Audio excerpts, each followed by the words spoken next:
Hi hello दोस्तों, नमस्ते, राम राम, शुभ प्रभात। एक बार फिर से आप सभी का स्वागत है आपके अपने चैनल आद्या एकेडमी में। और मैं हाजिर हूँ एक नई वीडियो के साथ।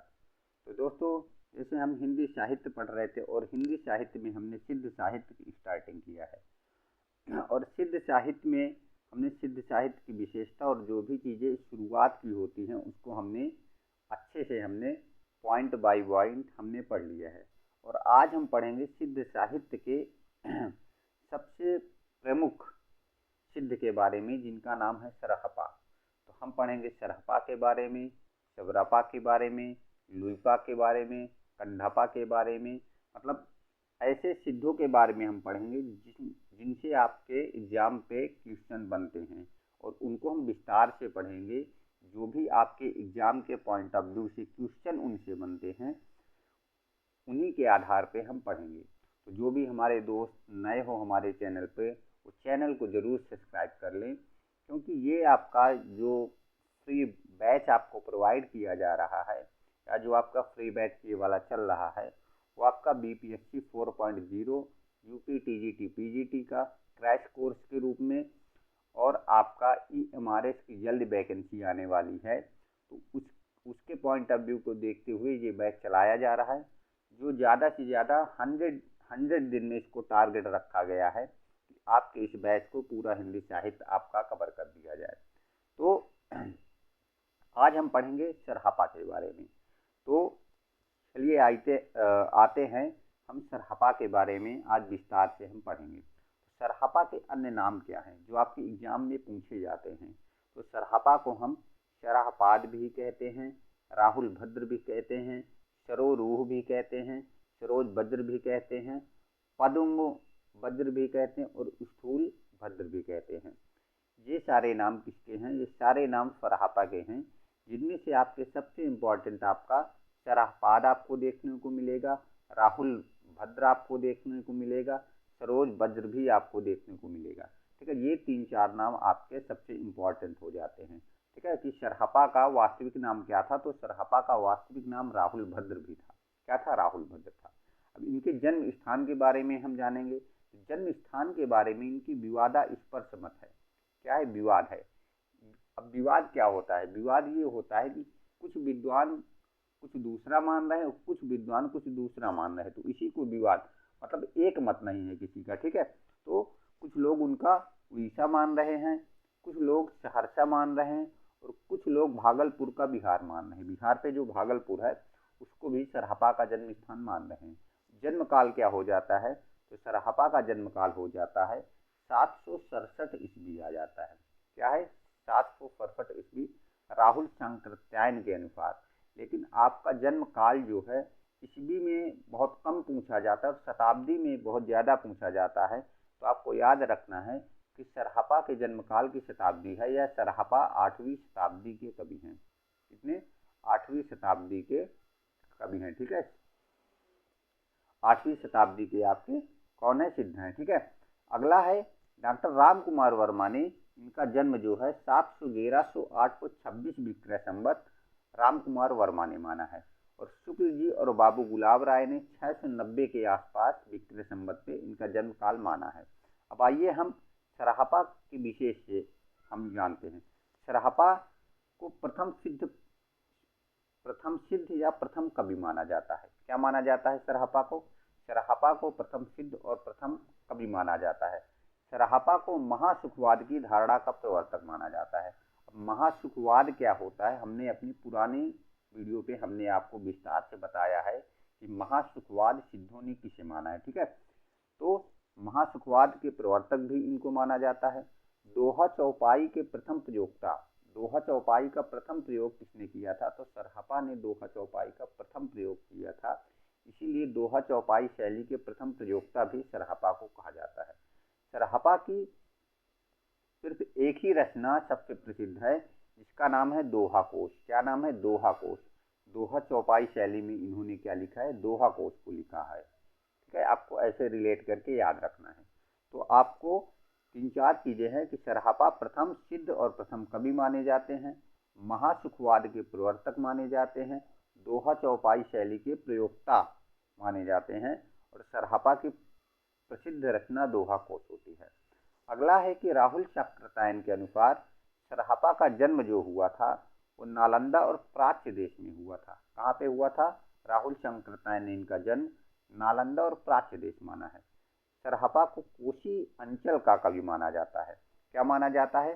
कोशी अंचल का कवि, कोशी अंचल का कवि डॉक्टर बच्चन सिंह ने इनको माना है। डॉक्टर बच्चन सिंह ने क्या माना है? तो डॉक्टर बच्चन सिंह ने इन्हें कोशी अंचल का कवि माना है। सरहपा का मूल नाम क्या है? तो सरहपा का मूल नाम हो जाएगा राहुल भद्र। क्या हो जाएगा? राहुल भद्र। और आपके एग्जाम में ये आपका बार बार आपसे ये पूछा जाता है कि सरहपा का मूल नाम क्या है। तो सरहपा का मूल नाम राहुल भद्र हो जाएगा। तो अगर इनका मूल नाम राहुल भद्र है तो फिर इनको सरहपा नाम कैसे इनका पड़ा? क्योंकि हर एक नाम के पीछे किसी ने इनको नाम दिया होता है या कोई ना कोई विशेषता होती है या कोई ना कोई कारण जरूर होता है नए नाम के पीछे। तो आइए हम जानते हैं कि इनका सरहपा नाम क्यों पड़ा। तो इन्होंने सर बनाने वाली युवती की मुद्रा बनाई थी।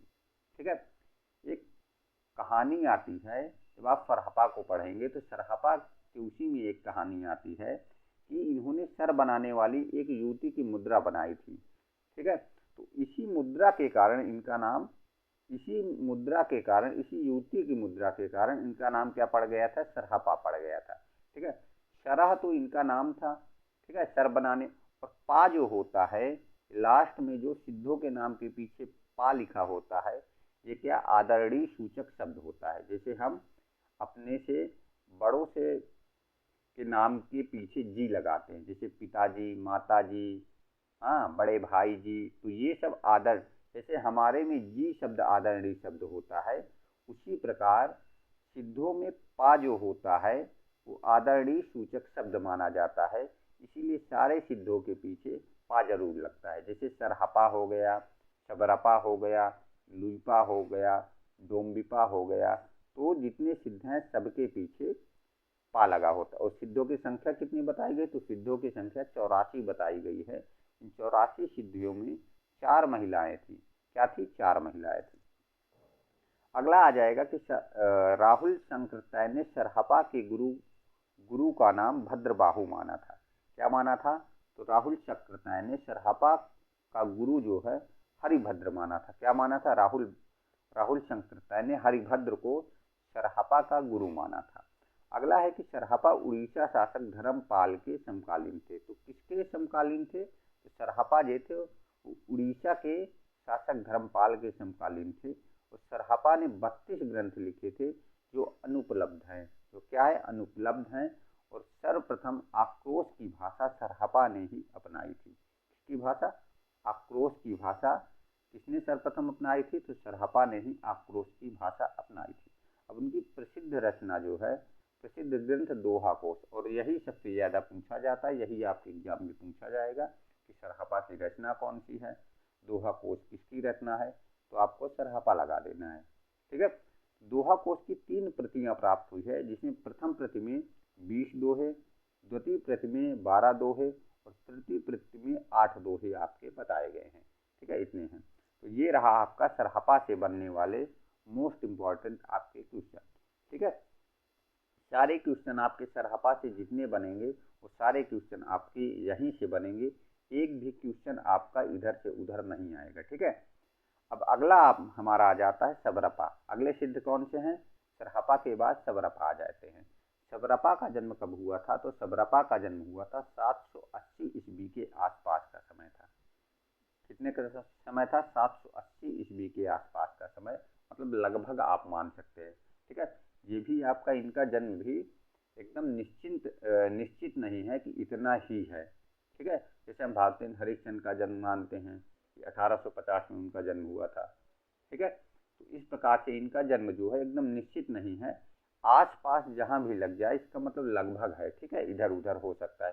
तो इसीलिए आपके एग्जाम में एकदम से आपका जो एक्यूरेट होता है वही आपका जन्म पूछा जाता है, क्योंकि जन्मों में ज़्यादातर मतभेद होते हैं। तो इसीलिए आदिकाल के जितने भी कवि हैं या जितने भी लेखक हैं या जितने भी ग्रंथ हैं, उनके जन्म के बारे में ईस्वी कभी नहीं पूछा जाता है। बहुत रेयर टू रेयर क्वेश्चन जो मोस्ट इम्पॉर्टेंट होते हैं या जिनका सभी मानते हैं या एनसीईआरटी जिनका मानती है उसी को पूछा जाता है। ठीक है, तो आपको एनसीईआरटी को ही लेके चलना है। जहाँ एनसीईआरटी ने ये कह दिया कि इसका जन्म ये है, हाँ, इसकी रचना काल जो ये है, आपको उसी को याद करके रखना है। नहीं तो सरहपा सबरपा जो हैं ये आपके 8वीं शताब्दी के हैं, तो आपको यही याद रखना है कि ये 8वीं शताब्दी के सिद्ध माने जाते हैं। अब सबरपा जो है, सबरपा के गुरु का नाम क्या है? तो सबरपा के गुरु का नाम हो जाता है सरहपा। क्या हो जाता है? सबरपा के गुरु का नाम सरहपा है। अब सबरपा जो है, अब अगर उनके गुरु का नाम क्या है? सरहपा है। सबरपा के गुरु का नाम अगर सबरपा है, तो जैसे सरहपा थे वो धर्मपाल के समकालीन थे, तो सबरपा भी धर्मपाल के ही समकालीन रहेंगे। ठीक है, विक्रमशिला विश्वविद्यालय के प्रधानाचार्य के रूप में इन्होंने काम किया है। किसने? सबरपा ने विक्रमशिला विश्वविद्यालय के प्रधानाचार्य के रूप में इन्होंने काम किया है। ये जन्म से कौन थे? ये जन्म से क्षत्रिय थे, लेकिन शबरों की तरह जीवन व्यतीत करने के कारण, किसकी तरह? शबरों की तरह जीवन व्यतीत करने के कारण इनका नाम सबरपा पड़ गया। क्या नाम इनका पड़ गया? सबरपा जो है, शबरों की तरह जीवन व्यतीत करने के कारण इनका नाम सबरपा पड़ गया। ठीक है, इन्होंने बाहरी आडंबर और माया मोह का विरोध किया है। बाहरी आडंबर और माया मोह का इन्होंने विरोध किया है। इनकी रचनाएं क्या है? इनकी रचनाएं चर्या पद सबसे ज़्यादा आपका प्रसिद्ध है। ठीक है, आपको इसको तो याद करके, अगर आप तीनों नहीं याद कर सकते हैं तो आपको चर्या पद तो जरूर याद करना पड़ेगा। चर्या पद इनकी रचना, महामुद्रा, वज्रगीति और वज्र योगिनी साधना, ये इनकी 3 रचनाएं हो जाती हैं। चर्या पद, महामुद्रा, वज्रगीत और वज्र योगिनी साधना, ये आपकी 3 रचनाएं किसकी है? सबरपा की हैं। किनकी हैं? सबरपा की ये 3 रचनाएं आपकी हो जाती हैं। तो चर्या पद में क्या है? चर्या पद में उनकी आचरण संबंधी पद है। महामुद्रा वज्रगीत में उनकी साधनात्मक रचना है और वज्र योगिनी साधना, 3 रचनाएं। और इनकी प्रसिद्ध पंक्ति कौन सी है? छाणु छाणु माया मोह विषय डुडोली, महासुखे बिलंसिते सबरो लैया गुण महोली। ठीक है, ये इनकी प्रमुख पंक्ति हो जाती है। तो ये रहा है आपके सबरपा, सिद्ध सबरपा। अब अगले सिद्ध आपके हो जाते हैं लुइपा। कौन हो जाते हैं? लुइपा आपके अगले सिद्ध हो जाते हैं। तो लुइपा का जन्म कब माना जाता है? तो लुइपा का जन्म 773 ईस्वी के आसपास माना जाता है और आचार्य हजारी प्रसाद द्विवेदी ने इनका जन्म 830 ईस्वी माना है। कितना माना है? 830 ईस्वी हजारी प्रसाद द्विवेदी ने माना है। गुरु इनके कौन हो जाएंगे? सबरपा हो जाएंगे। तो लुइपा के गुरु सबरपा और सबरपा के गुरु कौन हो जाएंगे? सरहपा हो जाएंगे। ठीक है, और सरहपा के गुरु कौन हो जाएंगे? हमने ऊपर पढ़ा था, तो सरहपा के गुरु हरिभद्र हो जाएंगे। क्या हो जाएंगे? हरिभद्र। इनके सरहपा के गुरु फिर हो जाएंगे आपके हरिभद्र हो जाएंगे। ठीक है, ये गुरु हरिभद्र। तो लुइपा साधना की दृष्टि से लुइपा का स्थान सबसे ऊंचा माना जाता है। किसकी दृष्टि से? साधना की दृष्टि से लुइपा का स्थान सबसे ऊंचा माना जाता है। ठीक है, तो अगर साधना की दृष्टि से अगर आ जाए तो प्रथम कवि कौन से हैं? तो लुइपा हो जाएंगे। और ऐसे माना जाए कि प्रथम सिद्ध कवि कौन से हैं? तो आपका सरहपा हो जाएगा। लेकिन अगर साधना की दृष्टि से माना जाए कि 84 सिद्धों में साधना की दृष्टि से सबसे प्रथम कवि कौन है? तो लुइपा को माना जाएगा। ठीक है, तो साधना की दृष्टि से लुइपा का सबसे ऊंचा स्थान। कंढापा ने अपनी रचना चर्या चर्या विनिश्चय, ठीक है, कंढापा ने अपनी रचना चर्या चर्या विनिश्चय में लुइपा को सहज मत का प्रथम आचार माना है। किसका माना है? सहज मत का प्रथम आचार माना है। और सहज मत की स्थापना किसने की थी? तो सरहपा ने किया था। इनका जन्म जो है कायस्थ परिवार में हुआ था। कहाँ पे हुआ था इनका जन्म? कायस्थ परिवार में हुआ था। और ये भी धर्मपाल के समकालीन हैं। तो आपके 3 जो है ये धर्मपाल के समकालीन हैं। इनकी रचना कौन सी है? तो इनकी रचना है लुइपाद गीत का। कौन हो जाएंगे? लुइपाद गीत का बुद्धोदय और अभिसमय विभव, 3 रचनाएं इनकी हैं, जिसमें से लुइपाद गीत का सबसे ज़्यादा फेमस है। तो लुइपाद गीत का, बुद्धोदय और अभिसमय विभाग हो जाएगा। लुइपाद ये क्या है? तो लुइपाद गीत का आपका एक खंड काव्य है, इसमें 240 पद हैं। कितने पद हैं? 240। और यह एक उपदेशात्मक रचना है। कैसी रचना है? एक उपदेशात्मक रचना हो जाती है।